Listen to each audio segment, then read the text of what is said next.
منی روایات هم پروردگار حضرت رسول گرامی اسلام مایم که امر بالمعروف مانند یک جهاد است.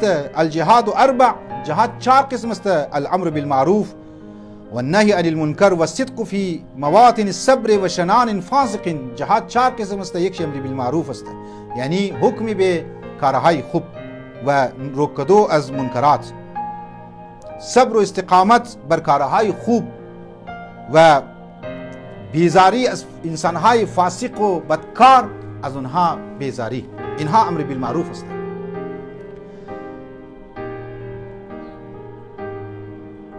اهمیت امر بالمعروف را امام محمد باقر علیه السلام میگه یقینا امر بالمعروف یکی از فرایض مهم امت رسول خدا هست که از خاطر زی واجبات قایم مشنه و واجبات که است استوار است، پابرجام هم از خاطر امر بالمعروف.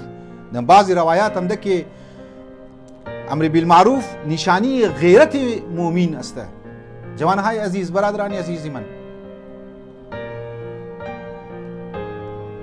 شماهایی که در کارهای دینی، در رأس کارهای دینی که الحمدلله این برنامه ها را اجرا مونین و برنامه ریزی مونین، پروگرامینگ مونین، نه فقط در ماه از غم و اندوه شما این برنامه ها را جاری بیلین، ساری بیلین.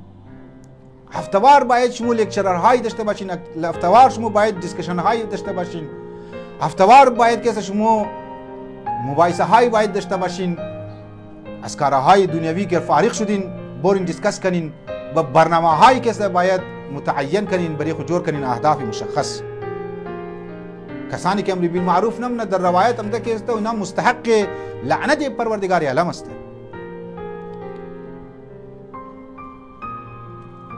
اینها همو مطالبی است از زن من که امروز ما شما روبرو هستیم.